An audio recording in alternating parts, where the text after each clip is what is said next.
Mga kabombo, yari kita subong sa barangay hall sang Palian, Tupi, South Cotabato. Kag magakuha lang kita sa mga initial nga statement sa ila mismo nga punong barangay kay sa iya nga AOR natabo ining nagluntad nga shooting incident earlier this morning of April 14, 2026. Makaupod naton si punong barangay Jeffrey Agustin. Kap, good morning sa imo. Pagpanamyaw mo anay sa mga kabombo naton nga nagapamati.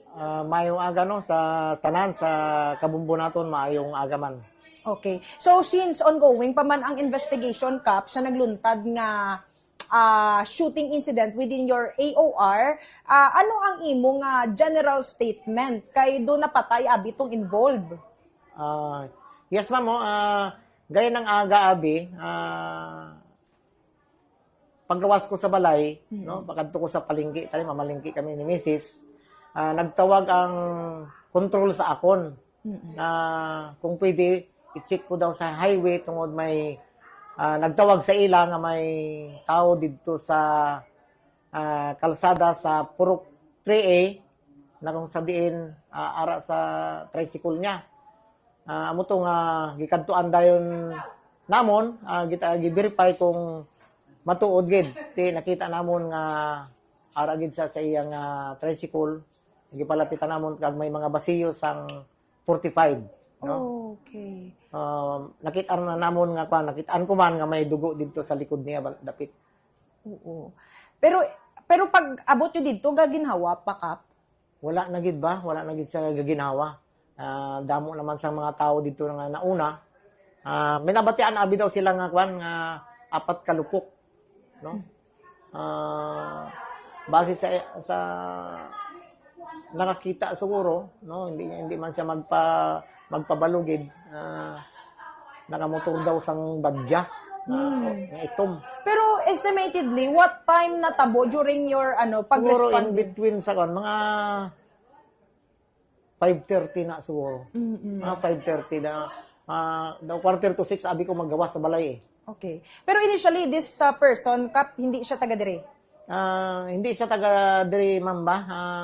Base sa kwan sa nabalaan ko, no, daw kana siya nagaobra sa poblasyon Tupi. Daw safety chief sang isa ka construction. Ang tagiya sang construction daw utod niya. Tapos ginahulat nila dito kay mamiting. Tinabalaan nila nga. Pero Kap, i-clarify naton, top down or tricycle? Tricycle na daw, tricycle nga top down man to, hindi nga tricycle gid. Okay, tricycle nga, okay. Daw may atop lang siya nga pagka top down. All right. Gets. Do top down type siya, tapos may ara siya sang atop sa Okay. So far, Kap, ano ang ginahimo naton nga tikang agod nga ma-ensure man ang peace and order naton sa barangay Palian kay syempre hindi pa man ta makahatag gid sang full nga statement. Ano ginahimo mo nga tikang subong bilang punong barangay amay sang barangay Palian? Actually, gitawagan ko gayon ang POC ko, no? Si Kagawad Bando Cartel para mag-monitor siya, no? Upot ang mga tanod, no? Mamangkot-mangkot kung may nabalaan sila. Actually dugay na abi nga panahon nga ang amon nga barangay since 2020 pa, no, may mga abalaan nyo naman, may mga natabo dire. But ahid sina hasta subong wala naman sang natabo abi, no? Subong lang aga nag-aagid dire ang tao nga na dire pagid sa amon nga AOR. So ginahangyo ko ang katawan sang barangay Palian nga kung may nabalaan sila, no?